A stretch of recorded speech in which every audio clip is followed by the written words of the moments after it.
So, just one more thing. Okay. All right, and it looks like we are live on Facebook now. All right, guys, so we're going to get started here today. If this is your first time joining us, my name is Tina. I'm a happiness coach, and I help people go from being in a dark place, um, feeling depressed, anxious, any of those dark kind of thoughts, to being in a happier place. I do this by sharing my own personal experience, strength, and hope. These are strategies, these are tools that I use on a regular basis. And I've done this many, many times, started my recovery. Early, if you've ever taken the ACEs test, I've had 10 out of 10 on that. That's not a test you want to get perfect on. ACEs is adverse childhood experiences. And so I've gone through that, lots of abuse growing up and all of those kind of things. And we're not going to dive too deep into that tonight, but we're going to talk a little bit more about facing our fears. We'll touch on some of the past trauma stuff, and we'll also touch on how this relates to our day-to-day world in business, in relationships, any of those kind of things. So, and if you guys do have questions, please type those in the chat. If you are watching on TikTok, tap the screen, share the live, show some love, show some energy. And if you're on Facebook, make sure that you type in hashtag live, or if you're watching live, or hashtag replay if you're catching the replay. This just kind of helps me know who's watching, who's not. And so normally I have my artwork here. Today I've got some whiteboard artwork. Look at that. That's pretty beautiful, eh? So have you guys ever heard that expression, don't be the kid that's standing at the top of the slide, afraid to go down? And I get that. Like, hey, if you're this kid, you're definitely on board with that friggin' saying. And you're like, don't be the kid that's holding up the line. Like, I want to go down the slide. But what if you are this kid? Like, how many times in life have we been this kid where we're at the top of the slide, afraid to actually go down the slide? A lot of times we get stuck in places and we have these fears that prevent us from moving forward, prevent us from doing the things that we want to be able to do, and we end up getting stuck. And I know before I've talked in the past about there's love and there's fear. Love is the only thing that's real. Fear is either love is either an expression of or a cry for love. So fear is false evidence appearing real. And so I'm just going to write that down here. We've got false evidence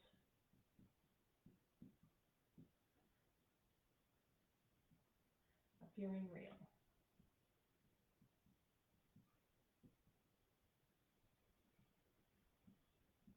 Okay. And this is more of a love-based perspective. So it's not love, so therefore it's not real. So this is a love-based perspective. Okay. And I'm not sure if those on TikTok can see that a little bit better. There we go. Okay. There's also another saying that I don't use quite as often, but it is, this is much more of a, you give in to the fear wins. So this is the fuck everything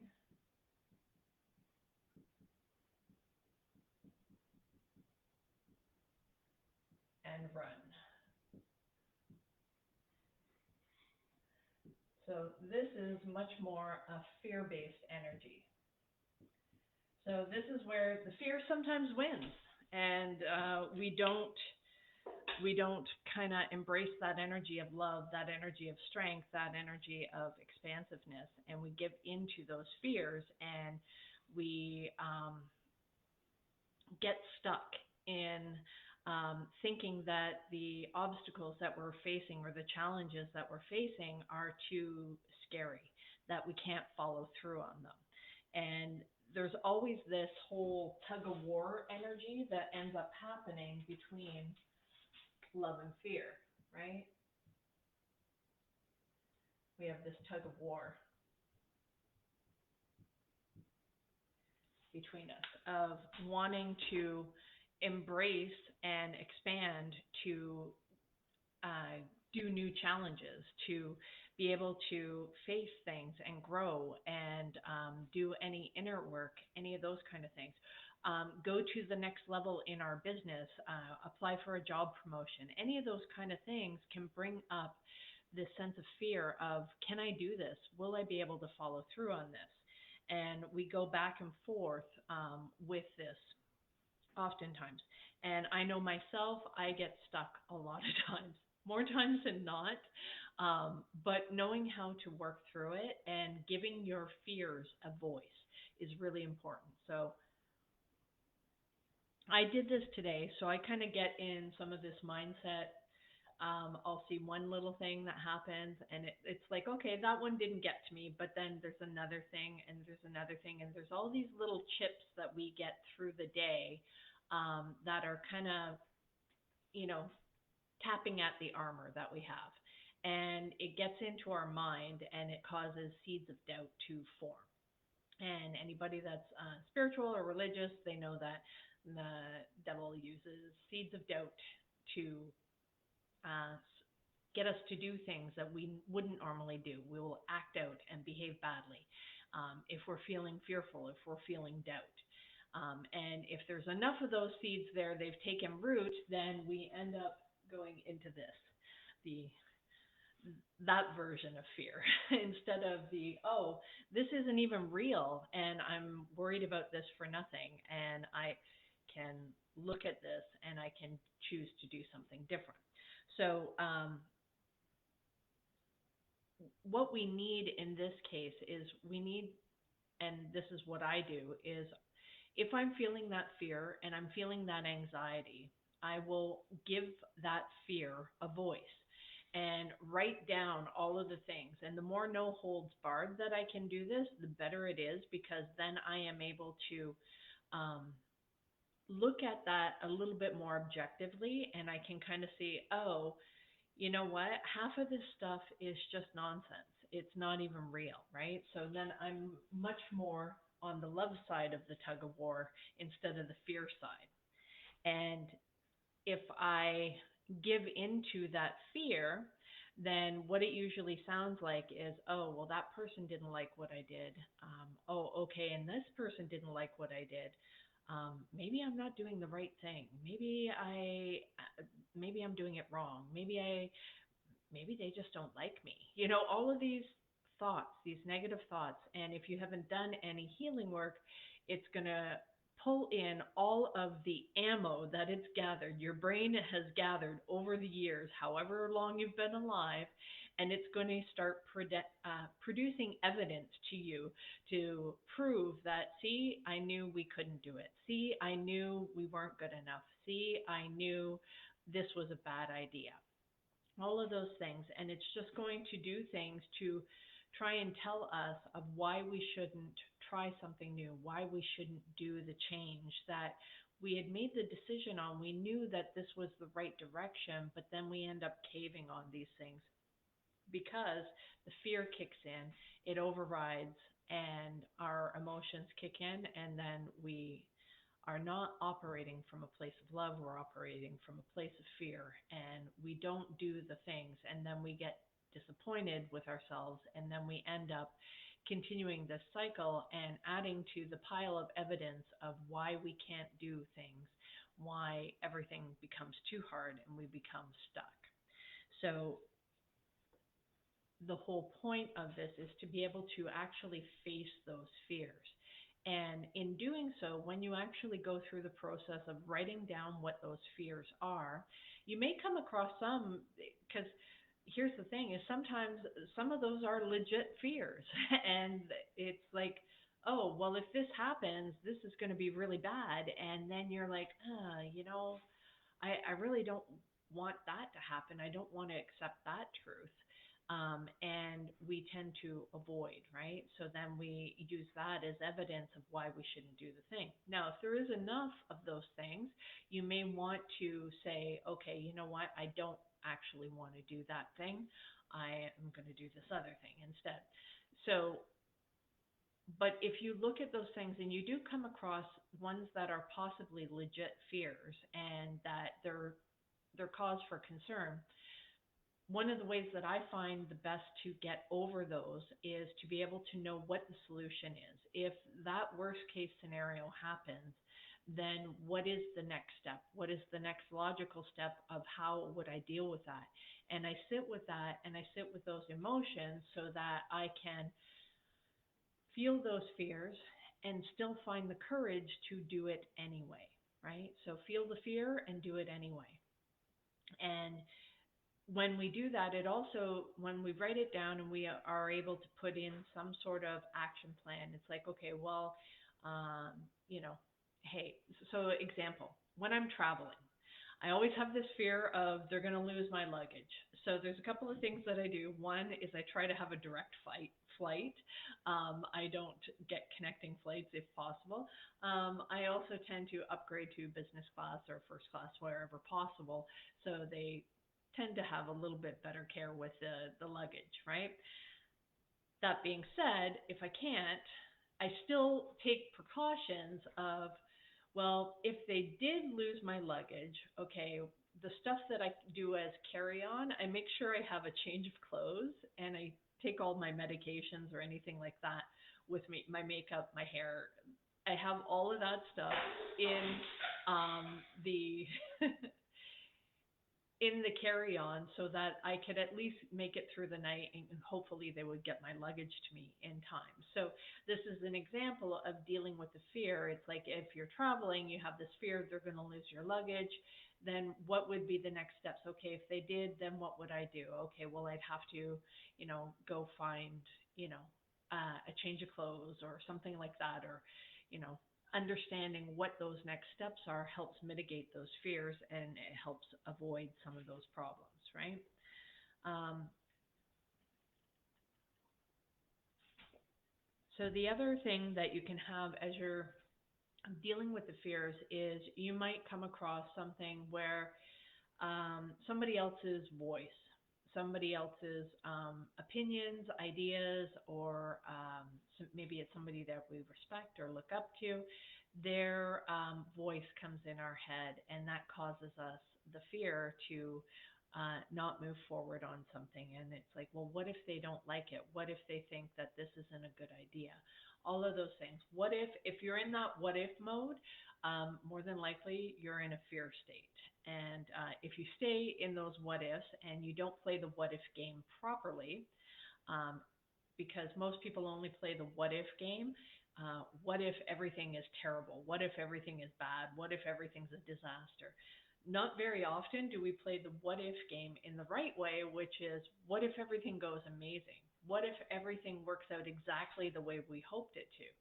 And what if I get everything that I was expecting?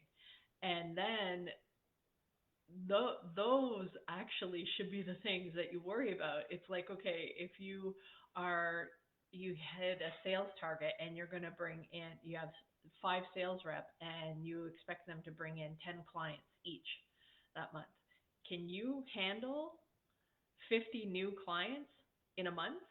Do you have the processes all set up? Do you have everything ramped up so that you could receive that many clients in a month?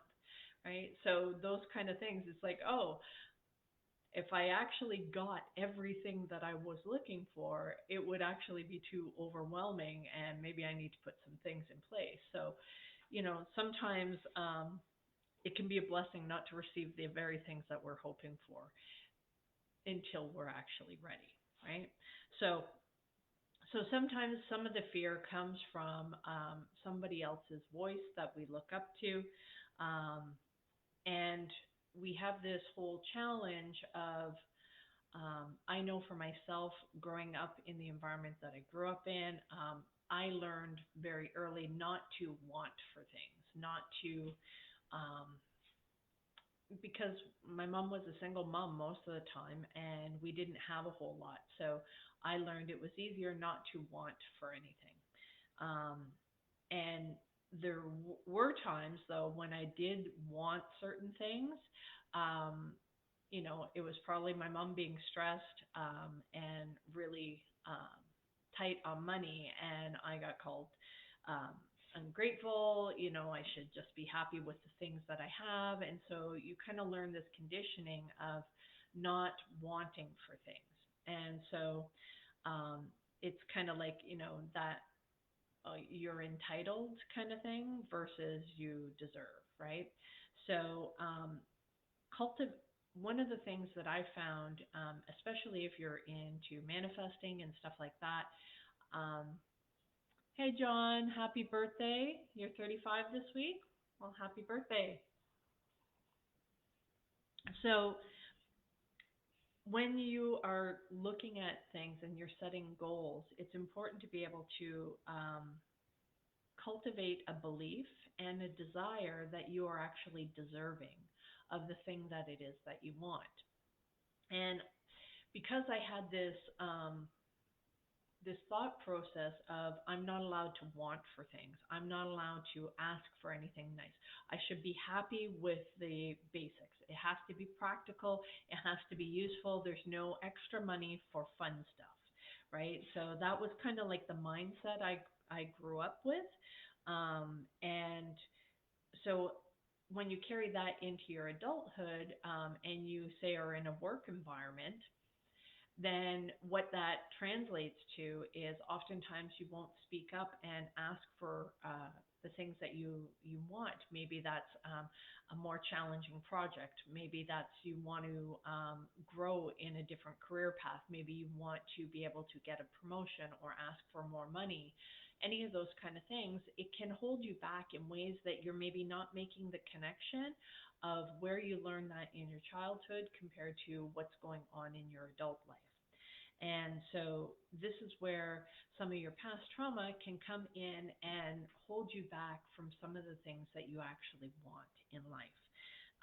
And I know one of the things that I did find when I first started to understand manifesting and cultivating that desire was also part of, I didn't know that's what I was doing at the time. What I was doing at the time was practicing the idea of being deserving of something else that I wanted. So sometimes as I was driving to work and I wasn't really particularly happy with the job that I was at, and I knew I wanted a better job. I wanted to be able to make more money. I wanted to be able to move up in the company and stuff like that. So as I was driving past other companies that were like, they were bigger and it's like, they're Fortune 500 companies, and I was working for a little bit of a smaller company at the time. And I would drive past their offices and I'd be like, it would be really great to work there one day. I really would want to be part of that team. And oh, I have a friend that works there and they have all these perks and they have all these different things, all these rewards for being an employee at that company. And I remember just cultivating that desire, which was cultivating a belief that one day that I would actually get there. And I did, which I didn't realize that that was a whole manifesting thing. But for me, one of the things is I tend to take a much more practical approach at being able to come up with goals that are actually attainable and that I can actually execute on. Because if they're too airy fairy up in the skies, like, oh, I want to make $10 million, it's like, that'd be nice. I sure would like that. But unless I have a plan for what I'm going to use that 10 million for, I think my childhood programming ends up kicking in on me rather than me being able to go, yeah, of course I can do 10 million. I'm like, I've closed 10 million in sales in my corporate job on a slow year. So that's a normal thing, and I know that I'm capable, so it's not a matter of skill. It now becomes a matter of mindset. And of course, the offer too. that matters as well. But so the mindset is, well, if I had that much, what would I do with it? I have to have some sort of plan. And every time that I've had some sort of plan or intention or reason why I needed that next level job, that next level increase in money. I always had some sort of reason, practical reason behind it. So, like, I was working at one company and then I was looking to want to be able to save up to buy a house. And so I started looking for other jobs for two reasons. One, the company that I was at, we had lost two of the major clients and things were really slow and they were kind of like they were actually downsizing, so that's never a good thing. Hey Mark, good to see you. So they were actually downsizing, so that created a bunch of fear, plus add in boredom for somebody who's like me, who tends to be a high performer, because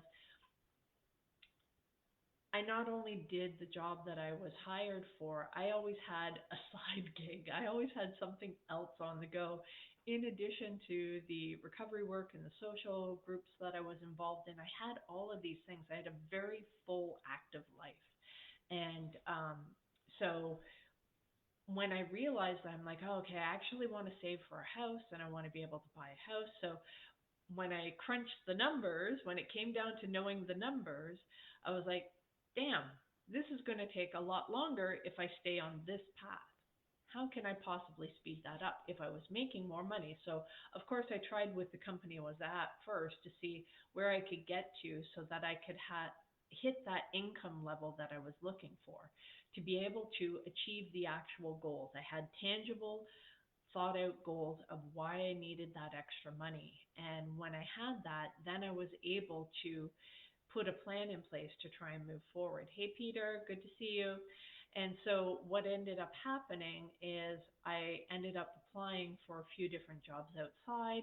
I actually ended up getting into a company. I got the money that I was asking for, and I got the challenge that I was looking for, more than I was looking for. And so all of that stuff fell into place. And then when we had gotten all that stuff, then it was like, oh, we actually need some new cars. We need this. We need a couple other things. There were our needs and wants had expanded. So, and it wasn't so much my needs. So I was still very much like, it doesn't really matter for me. And this is something that I still have to consciously work at, because I'm fine with just the basics. Like, I don't need a whole lot. Now, it doesn't mean I don't like nice things. I absolutely do. But at the same time, I'm just as happy going without if that's what's required. That doesn't matter. What does upset me is not being able to provide for the people that I care about, not being able to give them the things that I want to give them, to see those smiles on their face, right? That's what has always motivated me more than anything that I wanted. So, for example, my ex-husband and I, we were living in a walkout basement apartment. We had bought the house with my mom, and she lived upstairs. She got the four-bedroom, 2,300 square foot, 2,400 square foot upstairs, and we were jammed in the basement with just the two of us. And I don't know. I don't know if we were up to 10, but we definitely had 5 to 7 cats. So in our little uh, two-bedroom basement walkout. Now, we lived there for like 15 years. It was supposed to be a temporary thing until we had kids. That never ended up happening. So, but at the time, my husband was getting frustrated at always being in the basement and wanted his own room so he could create like a whole man cave. So I was, at first I thought that it's impossible. There's no way that we can possibly afford a house on our own, blah, blah, blah. But I asked the question, what if we could? What if we could? So we started the process of, instead of this is fearful, this is not going to happen, it can't happen, we expanded the idea of what if we could. So we're just going to go out. We spent a couple of times, we spent like an hour around the area that we were living in, north, south, east, west, looking for new home builds. Because why? Because I was around people that I worked with, so your environment affects this. And the people that I worked with, they talked about different new builds and picking out all the finishings and stuff like that. And I thought that was pretty exciting. So I thought, if I'm actually going to get my own home and I can and I have this consistency, okay, well, you know what? Let's try this. So we ended up finding a home within our price range. Challenge was it was an hour and a half from where we worked, but we figured out a plan that we could carpool. We figured out the steps of being able to qualify for a mortgage on our own, what we could get, what we couldn't get. And because I had tangible, actionable targets, um, I was able to make things work. So that was an insight that I kind of, as I was thinking about this whole topic of fear and setting goals, entitlement, and deserving, and stuff like that, I know I've always struggled with that, but I didn't quite understand why. Because I know there's been times where I've actually been able to make things happen and hit those targets, and they were clear. Number one is they weren't for me. I can work really, really hard for somebody else, but I still struggle and I still have fears around, and I'm still this kid at the top of the slide not wanting to go down the slide when it comes to something for me. And so knowing that, I'm like, I could try to fight it, I could try to do the work around that, and that is good to try and understand that, but you can also leverage it of knowing, okay, well, this is something that I'm much more likely to work harder if I knew it was for somebody else. So being able to pair my goals with how is this going to help somebody else as well as helping myself. Then I can see the win-win. Now I can see the value of putting in the work and taking the steps and making the efforts. And now I'm not so afraid because it's not me. I'm not doing it just for me, because I think one of my biggest fears was because of the upbringing that I had of being entitled. Oh, you're asking for too much. Like, don't you dare ask for things that you want. Not that it was said in those kind of words, but that was the feeling that comes with it. It's like, don't you dare ask for, when we're struggling, we don't have enough. No, you don't get to have the designer clothes. No, you can't get the Roadrunner jeans. And you have to get the no, whatever the cheaper Byway brand. That store's not even around anymore. But so it's like those were kind of things. It's like, and my brother was really, really big on making sure his stuff was brand name. So it's like, because he would throw a bigger fit about it and he'd get upset and he'd pout and he'd like be really mad about it. And it was like I had to be the understanding one. So, and these are not things that are like written rules. They're not like always told directly, but it's kind of like things that you end up picking up, right? And because of the childhood stuff too, I also took on the feeling that I was responsible for my brother, that I was responsible for taking care of him when we had to, I had to bundle him up to get away from when my mom was fighting with his father, and there was violence and beer bottle smashing and her arm was bleeding and all those kind of things, right? So I remember standing in the hallway holding him in my arms, and I was about 4, and he was just an infant, and so having to get him ready and holding him there and thinking to myself, he's my responsibility now. So I took that on. And these are decisions that you make as a child that you don't realize that you make, but it becomes part of your programming, right? It's part of your subconscious. And these are decisions that you make until you start doing the inner work. You kind of start looking back and understanding where this came from. So these fears around being afraid to ask for what it is I want, and I trying not to be an imposition, trying not to make waves, rock the boat, any of those kind of things, right? So that is a survival mechanism when you grow up in these kind of environments, that you don't want to be the one that's labeled the pain in the ass, the entitled one, the, selfish one. Oh, that was a big one too. Don't be the selfish one. So these can be fears that you have that are holding you back, that you may not realize are holding you back.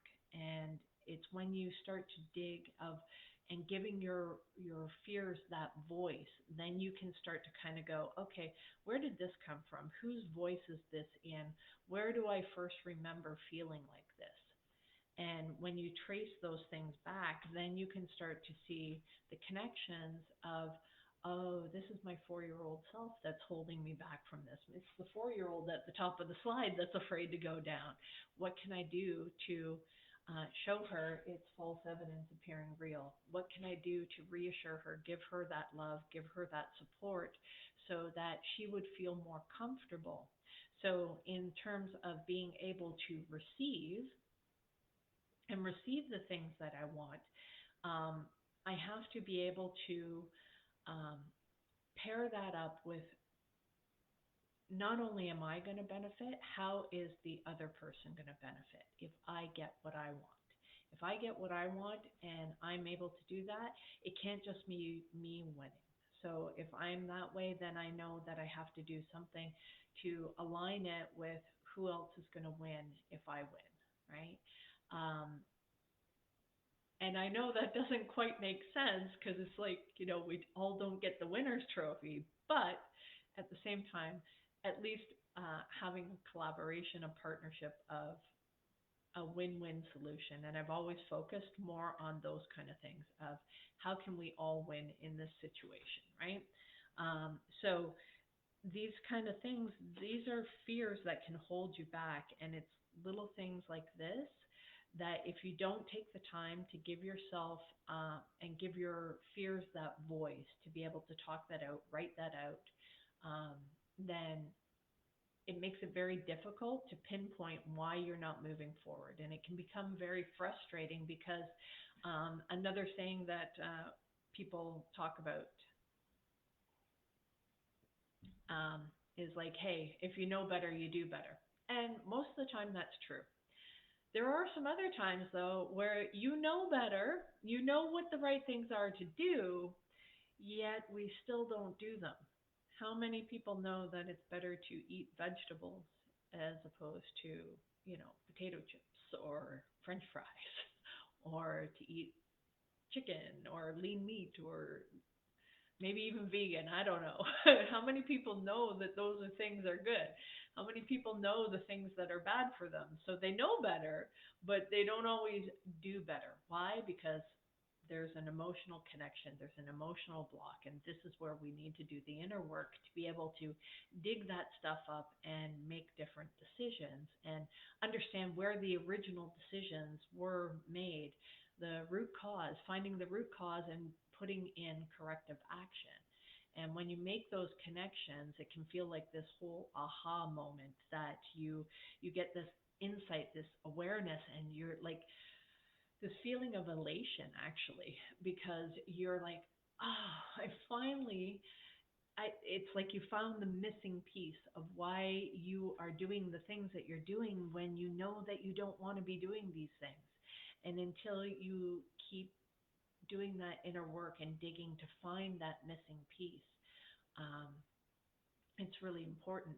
And one of the challenges that ends up happening along the way is we might come across things that we're not ready to admit to ourselves.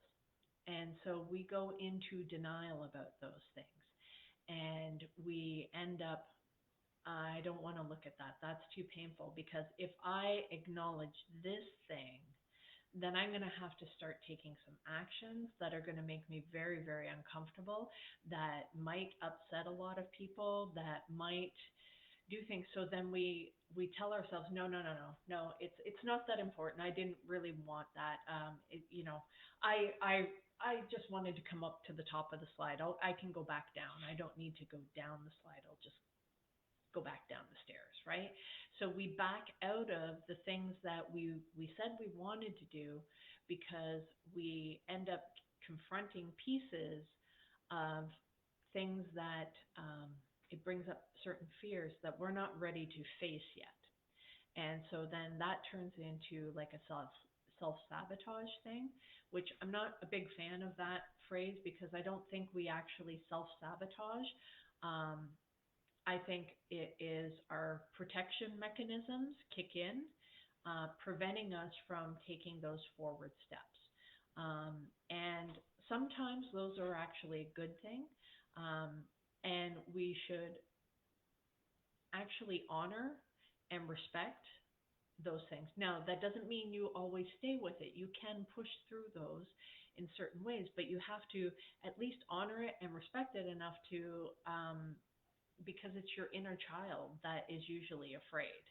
Um, or maybe sometimes it's your adult self because it's like, geez, like, you know what? I know I need to change this thing, but I'm not ready to face those emotions. Maybe it's dealing with an addiction, whether that's food, alcohol, drugs, whatever, sex, whatever it is. It's like, oh, if I stop doing this thing that helps me avoid these feelings, I don't have something to replace that with. That means I'm going to end up having to feel these feelings, and I don't know what to do with these because that's the whole reason you go to an addiction anyway, is because you're looking for some sort of solution. And basically, you end up going to the hardware store looking for a loaf of bread, can't find a loaf of bread at the hardware store, so you end up getting a hammer instead, and you use that because it seems to at least numb or distract you from your hunger by smashing your hand or something. I don't know. It's a crazy analogy, but it's it's that kind of stuff. Is any addictions are just basically maladaptive tools that seem like a good idea at the time. They seem to be a solution at the time, and over a long enough time horizon, they actually become the problem, right? Nobody gets obese eating one cheeseburger. You eat a bunch of cheeseburgers and pizza and ice cream and a bunch of different things, and you don't move around a lot, and you become obese. If anybody's having trouble gaining weight, come see me. I'll be able to talk you through a plan. It may not be the healthiest, but I could definitely help you gain some weight. So, um, but if you want some better ones, Alex Ramosi does a good one on just breaking down what you need to eat and how, if depending on if you're trying to gain weight, lean muscle, and all that kind of stuff. So, check out his channel. Anyway, so these going through these things and being able to give your fears a voice allows you to be able to start to pinpoint some of these things from your past that might be holding you back that you don't realize are connected. So it's not so much. Sometimes it's not always like deep trauma work. Sometimes it is, if especially if this is your first time. If it is your first time doing this work, please do not do this alone. I would recommend getting a therapist or a coach or something like that, somebody that you can actually trust, to be able to talk this stuff out with. Because when we're going through this, we can often end up only seeing our own perspective, but when we have somebody else's perspective, they're often a lot more logical about it because their emotions aren't attached. They can give you an objective perspective, with being able to assess what's going on. So, for example, when I was first telling about the sexual abuse that I went through, I blamed myself. I thought that it was my fault, and if I had done certain things a different way, then it wouldn't have happened. And having my therapist point out, no, you were under the age of 10. You did not have the Tina, and I didn't know this at the time, but she's like, you do know that it's illegal, that you don't have the ability as a child to consent. And I'm like, what? Oh, because part of my abuse was always to make sure to say that I asked for this. And that was the manipulation or the justification that the abuser did this for, so that he could let himself off of the hook. And so understanding that, and it was a shock to me, like, which it shouldn't be a shock, but it's like I wasn't, like, I knew that that was a law, but I didn't like connect it with my own personal situation. And so this is what the benefit is of having somebody from the outside looking in, being able to help walk you through and give you that different perspective, a kinder perspective. Because a lot of times with ourselves, we are most critical with ourselves. So giving your fears a voice helps you work through those kind of things, and it helps you detect these little things that might be holding you back. Just like the work that I did today of making that connection of why receiving was sometimes a threat, because and I couldn't make logical sense out of it, because I knew there were plenty of examples where I was able to do certain things. I was able to hit certain targets, achieve certain goals, and I didn't realize that all of those ones were always tied to I was doing it for somebody else. And why was I doing it for somebody else instead of myself? Is because of making that connection back to the childhood. And one particular memory of when we were buying back to school clothes and I wanted certain things, and my mom and I got in a big fight, and I was like, well, fine, I can't wait to move out when I was old enough. And sure enough, I did move out as soon as I could. I think it was 16, 17. Yeah, 17 when I moved out and was on my own. Came back again and did a couple of different things, but you know, those kind of things. So it was, I was in such a hurry to grow up, and so that I could have some sort of semblance of control or over my situation. So making those connections actually gives you a much better insight, and then you can choose how you leverage that to have the fear and find the courage to still take the action and do things anyway. And maybe revisiting, if you're not able to hit certain goals, then understanding how you can tie it into something that will actually motivate you to get through the challenges of whatever goals that you're setting. And maybe breaking it down into smaller steps. So, like the examples that I was giving with purchasing the house, of like, well, the first step that we did was going out and looking to see what was possible, checking to see what we were pre-approved for, and then trying to find a place, and then understanding what kind of things. And it's like I brought out all the spreadsheets, I had tracking mechanisms, all that kind of stuff, because I knew what it was that I was looking for. It was clear. But this wasn't something I was doing for me. This was something that I was doing to make my husband happy. So, um, understanding that, what kind of things can you leverage to help you get over the fears that you have, so that you can take the necessary actions. And if the goals aren't strong enough, what can you do to um, reinforce those goals, to make them more tangible, more realistic for you? And then also, how can you build that desire, that belief within yourself that you are actually deserving of receiving those goals? And without feeling like you're being entitled for going after those goals.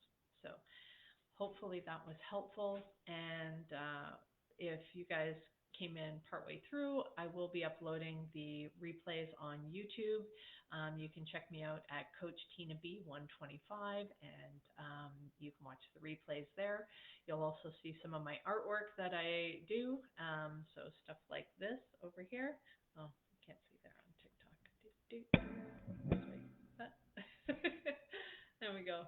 TikTok. Yeah, some of this stuff. Okay, that is available on for purchase on Redbubble, for the ones that I've uploaded. And I've actually, I did the other day. I've got, I think it's 113 pieces of art that I've done since December 4th, when I first started learning this particular technique, which is like paint pours. So that's been fun. And some of the canvases I've actually reused. So it's been part of my healing journey. It helps me stay present, stay grounded, and it also is really cool as thumbnails for my YouTube channel. So, guys, hopefully this was helpful. Peter, thank you so much as always for the gifts. I appreciate you, and we'll see you again tomorrow. Have a great night, guys. Bye.